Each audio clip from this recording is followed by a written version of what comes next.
സന്തോഷം നിങ്ങൾ എങ്ങനെയാണോ പ്രകടിപ്പിക്കുന്നത്, അപ്പോൾ എന്ത് സ്വരമാണോ പുറത്തു വരുന്നത് അത് പുറത്തു വരണം. ഒരു നാണക്കേടെന്ന് വിചാരിക്കണ്ട. നല്ല ശക്തിയോടെ സ്വരം ഉയർത്തി നല്ല ആഹ്ലാദത്തോടെ നമുക്ക് കർത്താവല്ലേ, നമ്മുടെ കർത്താവ് എത്ര നല്ലവനാണെന്ന് പറയുമ്പോൾ നമ്മൾ ആഹ്ലാദം പ്രകടിപ്പിക്കാൻ പോവാണ്. റെഡിയാണോ? ഒരു 50 പേര് നിങ്ങളിൽ ഒരാളുടെ സ്വരം കേട്ടാൽ മതി. അതിൽ കൂടുതൽ സ്വരം എടുക്കരുത്. 50 പേരെ കേൾക്കാവൂ. ഓക്കെ?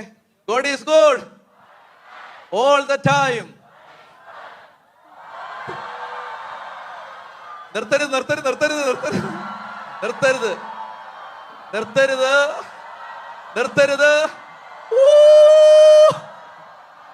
യെസ്. അപ്പോ ഇനി ഇത് ചെയ്യുമ്പോ കൈ കൂടെ അടിക്കണം. കൈ അടിക്കുക. എന്നിട്ട് നിങ്ങൾക്ക് എല്ലാ സ്വരം വേണേലും ഉണ്ടാക്കാം. മനസ്സിലായോ? ഇങ്ങനെ ഈ സ്വരം ഉണ്ടാക്കിയ സമയത്ത് ഡിപ്രഷനുകൾ മാറിയിട്ടുണ്ട്. മാനസിക പ്രശ്നങ്ങള്, ഉത്കണ്ഠകള്, ആകുലതകൾ, ഇതെല്ലാം വെന്റിലേഷൻ ആണ്.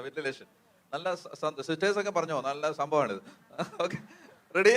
God is good all the time.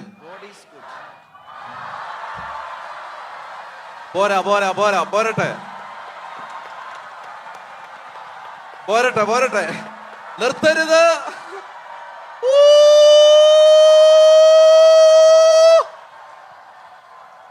Praise the Lord. പ്രിയപ്പെട്ടവരെ, ഇത് ആരാധിക്കാനുള്ള രാത്രിയാണ്. അപ്പൊ ഞാൻ ആദ്യം പെട്ടെന്ന് ഇത് എന്തല്ല എന്ന് പറയണം. എന്തല്ല? ഒന്ന്, ഇത് ഗാനമേളയല്ല. അടുത്തിരിക്കുന്ന ആളോട് പറയും, ഇത് ഗാനമേളയല്ലെന്ന് പറയാം. ഇത് എന്തെങ്കിലും എന്റർടൈൻമെന്റ് പ്രോഗ്രാം അല്ല. എന്റർടൈൻമെന്റ് പ്രോഗ്രാം അല്ല. അപ്പോ അതല്ല. അതാ ഒന്നാമത്തെ കാര്യം, അതല്ല. പിന്നെ എന്താണ് ഇത്? നമ്മൾ സ്നേഹമുള്ള ആളുകൾ ഒരുമിച്ച് കൂടി, നമ്മുടെ ദൈവം നല്ലവനായതുകൊണ്ട്, സ്നേഹമായതുകൊണ്ട്, കരുണയായതുകൊണ്ട് നമ്മൾ ഒരുമിച്ച് കൂടി ഒരു സായാഹ്നത്തിൽ വന്ന് ആ ദൈവത്തെ കുറേ സമയം പാട്ടുപാടി ആരാധിക്കാൻ പോവുകയാണ്. അപ്പൊ ഇതെന്താണ് എന്ന് പറഞ്ഞാൽ ഇത് ആരാധനയാണ്. ഇത് അടുത്തിരിക്കാൻ ഇത് ആരാധനയാണ്. അപ്പൊ ഇത് ഗാനമേളയല്ല, ഇത് എന്റർടൈൻമെന്റ് പ്രോഗ്രാം അല്ല. ഇതെന്താണ്? ആരാധനയാണ്. പറഞ്ഞേ ഹല്ലേലൂയ. ഇനി എന്തുകൊണ്ടാണ് നമ്മൾ പരിശുദ്ധ കുർബാന അർപ്പിക്കുന്നുണ്ട്, അപ്പൊ ആരാധന നടത്തുന്നുണ്ടല്ലോ. നമ്മളെല്ലാം ആരാധന രാവിലെയും നമ്മൾ പരിശുദ്ധ കുർബാനയിലൊക്കെ സംബന്ധിച്ച് വന്നിരിക്കുകയാണ്. ഇതിനാണ് അതിന് വെളിയിൽ വേറൊരു ആരാധന. നമ്മൾ 24 മണിക്കൂർ നമ്മൾ ദൈവത്തെ ആരാധിക്കാൻ കടപ്പെട്ടവരാണ്. അപ്പൊ അത് ദേവാലയത്തിനകത്താണെങ്കിലും പുറത്താണെങ്കിലും നമ്മളെപ്പോഴും ദൈവമക്കൾ ഒരുമിച്ച് കാണുമ്പോൾ ദൈവത്തെ ആരാധിക്കേണ്ടവരാണ്. അതുകൊണ്ടാണ് നമ്മളിപ്പോൾ ഈ സായാഹ്നത്തില് സാമ്പ്രദായികമായ മാർഗങ്ങളിൽ നിന്ന് വ്യത്യസ്തമായിട്ട് അല്പസമയം പാട്ടുപാടി. ഇതൊരു വചനപ്രഘോഷണമല്ല, ഇത് കൺവെൻഷൻ അല്ല, ഒന്നുമല്ല. വെറുതെ ഇങ്ങനെ കുറച്ച് പേര് വൈകുന്നേരം വരുന്നു, കുറെ പാട്ടൊക്കെ പാടി ദൈവത്തിന്റെ മുമ്പിൽ കർത്താവിനെ ആരാധിച്ചിട്ട് തിരിച്ചു പോകുന്നു. അപ്പൊ അതാണ് നമ്മുടെ ഇന്നത്തെ ശുശ്രൂഷ. അപ്പൊ അതുകൊണ്ട് ഇത് എന്തിനാണെന്ന് ഞാൻ വേഗം പറഞ്ഞിട്ട് അവസാനിപ്പിക്കാം. എന്തിനാണ് നമ്മൾ ദൈവത്തെ ആരാധിക്കേണ്ടത്? ദേവാലയത്തിനകത്താണെങ്കിലും നമ്മുടെ ഔദ്യോഗികമായ ആരാധനയുടെ ക്രമത്തിലാണെങ്കിലും അല്ലാതെയാണെങ്കിൽ വീടുകളിലൊക്കെ പ്രാർത്ഥിക്കുമ്പോഴാണെങ്കിലും എല്ലാം നമ്മൾ എന്തിനാണ് ദൈവത്തെ ആരാധിക്കുന്നത്? ഒറ്റ കാര്യമുള്ളൂ. അതായത് ദൈവാരാധന, സത്യദൈവത്തെ ആരാധിക്കുന്നത് കുറഞ്ഞു പോകുന്നിടത്ത് വ്യാജ അരൂപികൾ ആരാധന സ്വീകരിച്ച് വളരും. ഞാൻ പറയുന്ന നല്ലപോലെ ശ്രദ്ധിക്കണം. അതായത് നമ്മൾ സത്യദൈവത്തെ ആരാധിക്കാതെ, നമ്മൾ ദൈവത്തിന്, പിതാവും പുത്രനും പരിശുദ്ധാത്മാവുമായ ദൈവത്തിന് ആരാധന കൊടുക്കാതെ നമ്മൾ ജീവിക്കുമ്പോൾ വ്യാജ അരൂപികൾ ആരാധന സ്വീകരിച്ച് വളരും. അപ്പൊ അതുകൊണ്ടാണ് നമ്മൾ സത്യദൈവത്തെ നമ്മൾ ആരാധിക്കുമ്പോൾ ദൈവ സാന്നിധ്യവും ദൈവശക്തിയും ദേശത്ത് വർദ്ധിക്കും. പിശാച് എപ്പോഴും ശക്തി പ്രാപിക്കുന്നത് ആരാധന സ്വീകരിച്ചിട്ടാണ്.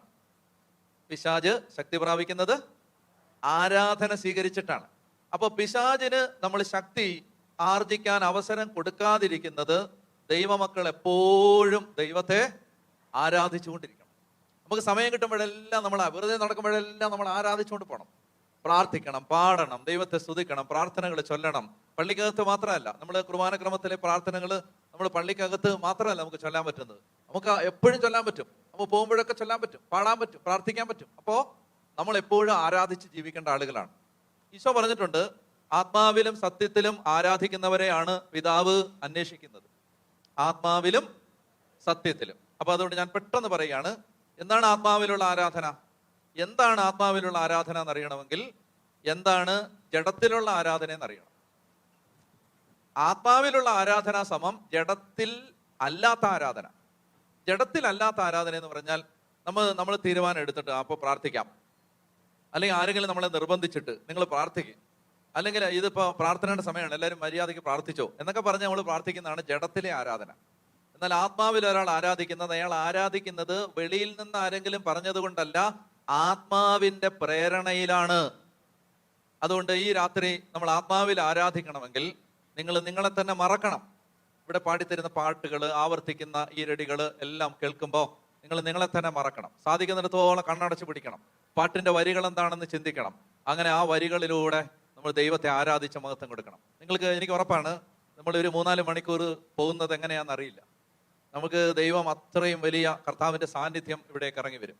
അപ്പൊ അതുകൊണ്ട് നമുക്ക് ഈ ആരാധനയ്ക്ക് വേണ്ടി ഒരുങ്ങാം. എല്ലാവരെയും ദൈവം അനുഗ്രഹിക്കട്ടെ എന്ന് ഞാൻ പ്രാർത്ഥിക്കുന്നു.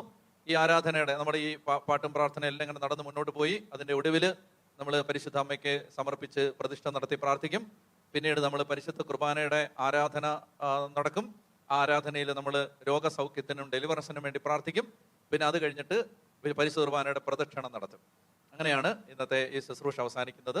9 മണി വരെയാണ് ഇതിന്റെ സമയക്രമീകരണം. അപ്പൊ അതുകൊണ്ട് നിങ്ങൾ നല്ലതുപോലെ ഈശോയെ സ്നേഹിച്ച് പ്രാർത്ഥിച്ച് ആരാധിച്ച് നമ്മുടെ പ്രിയപ്പെട്ട പിതാക്കന്മാര്, അച്ഛന്മാര്, സിസ്റ്റേഴ്സ് എല്ലാവരും നമ്മുടെ കൂടെയുണ്ട്. നമുക്ക് ഒരുമിച്ച് കർത്താവിനെ ആരാധിക്കാം. നിങ്ങൾ തയ്യാറാണോ?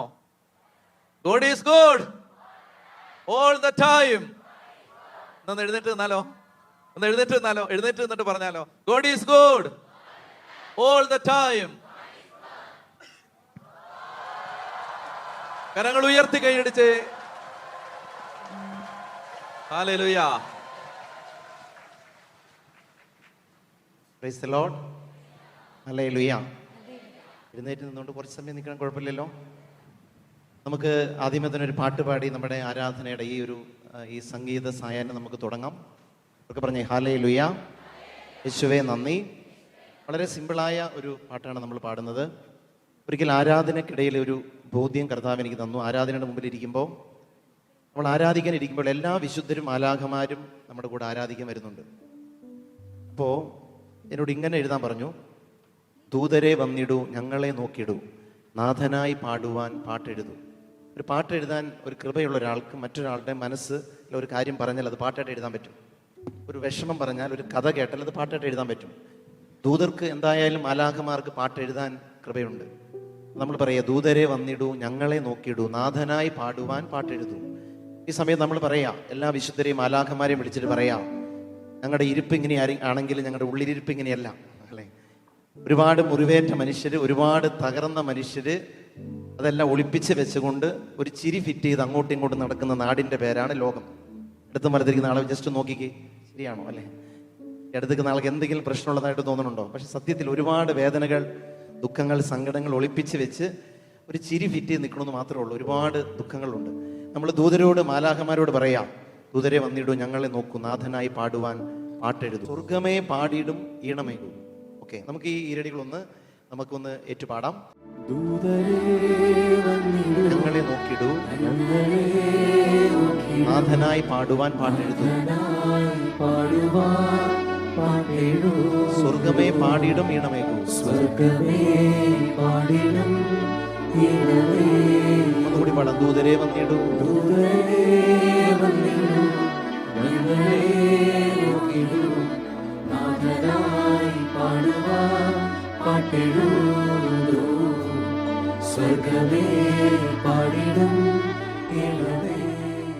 ദൈവത്തിന്റെ ആത്മാവ് ഇങ്ങനെ ഈ പാട്ടുകളിലൂടെ കർത്താവിന്റെ ആത്മാവ് സ്പർശിക്കുന്നുണ്ട്.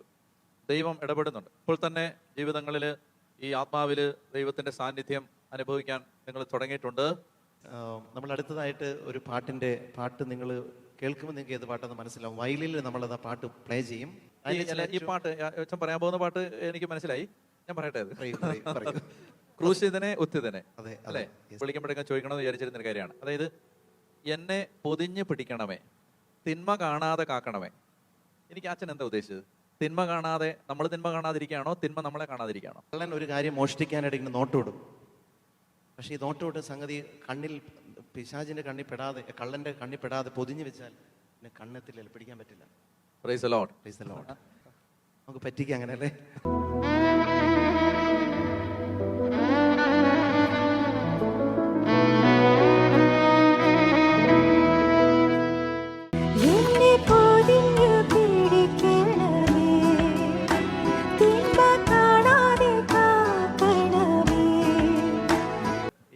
തയ്യൽ കൂടാതമ്മ നെയ്തൊരു മേലങ്കിയാൽ എന്നെ പൊതിഞ്ഞിടണേ. പാർശ്വത്തിൽ നിന്നൊഴുകും വെള്ളത്താൽ എന്നെന്നും എന്നെ കഴുകിടണേ. പിന്നെ കല്ലേറ് ദൂരെ ഞാൻ രക്തം വിയർക്കുമ്പോൾ മാലാഖമാർ വരണേ. അപ്പോൾ എനിക്ക് തോന്നുന്നു നമ്മൾ ഈ പാട്ടുകൾ കേൾക്കുമ്പോൾ ചിലപ്പോൾ ഒന്നും പ്രാർത്ഥിക്കാൻ പറ്റാത്തപ്പോഴും പാട്ട് കേൾക്കാൻ നമുക്ക് ഈസിയാണ് കുറച്ചും കൂടി. അപ്പോൾ ഒന്നും ചെയ്യാൻ പറ്റാത്തപ്പോൾ പാട്ട് കേൾക്കുക, കൂടെ മൂളി പാടുക. സന്തോഷമുള്ളപ്പോൾ നമ്മുടെ പാട്ടിൻ്റെ ട്യൂൺ ശ്രദ്ധിക്കും, ദുഃഖമുള്ളപ്പോൾ ലിറിക്സ് ശ്രദ്ധിക്കും എന്ന് പറയുന്നത്. സാരമില്ലെന്നോതും സ്നേഹിതനെ, എന്തു വന്നാലും നീ കൂടെയില്ലേ, നിന്നരികിൽ ഇരുന്നാൽ നീ എൻ ലഹരിയാകും, നിന്നെ നിനച്ചിരുന്നാൽ നീ എൻ നിധിയാകും, നിന്നരികിൽ ഇരുന്നാൽ നീ എൻ ലഹരിയാകും. ഇന്ന് ഇപ്പം അങ്ങനെയല്ല, എന്നെ സ്നേഹിക്കില്ലേ എന്നാണ് ഞാൻ പ്രാർത്ഥിക്കണം. അത്രയും ഒരു ശൂന്യത തന്നത് അത്രയും സ്നേഹം നിറയാനായിരുന്നു. ഇവിടെ നിങ്ങളോട് എനിക്ക് പറയാനുള്ളത്, നിങ്ങൾ എന്തോരം ആഴത്തിൽ മുറിവേറ്റവരാണോ, ഈ മണ്ണ്, ഈ വാഴ കൃഷി ചെയ്യുമ്പോൾ നമ്മുടെ തോട് കീറുമ്പോൾ മണ്ണിന് വേദനിക്കും. പിന്നെ അതിൽ കൂടെ വെള്ളം ഒഴുകി അവിടെ വാഴയെല്ലാം മുളച്ച് ഇങ്ങനെ മറ്റെല്ലാ പച്ചക്കറിയും വരുമ്പോൾ മണ്ണ് തോന്നും പണ്ട് കീറിയെങ്കിൽ എന്താ, ചുറ്റുപാട് ഇത്രയും ഇതായല്ലോ. വേദനയുടെ ചാലുകളെല്ലാം കൃപ ഒഴുകാനുള്ള വഴികളാണ്. നിങ്ങൾ എന്തോരം ആഴത്തിൽ മുറിവേറ്റിട്ടുണ്ടോ, എന്തോരം ആഴത്തിൽ നിങ്ങൾ പരിക്കേറ്റിട്ടുണ്ടോ, അതെല്ലാം കൃപ ഒഴുകാനുള്ള വഴികളാണ്. നമ്മൾ കർച്ചീഫ് എടുത്ത് കണ്ണുനീര് തുടയ്ക്കുന്നതിന് മുമ്പ് ഈശോയുടെ കൈകൾ നമ്മുടെ തൂവാലയാകുന്നുണ്ട്.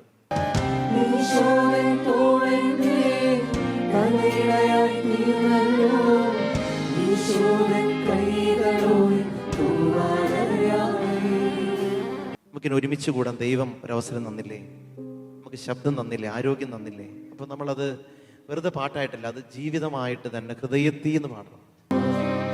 ആരാധിക്കാൻ ഈ രാത്രി തന്നല്ലോ, ആരാധിക്കാൻ ഈ നാവ് തന്നല്ലോ, ആരാധിക്കാൻ ഈ പാട്ടും തന്നല്ലോ, ആരാധിക്കാൻ ഈ ശബ്ദം തന്നല്ലോ.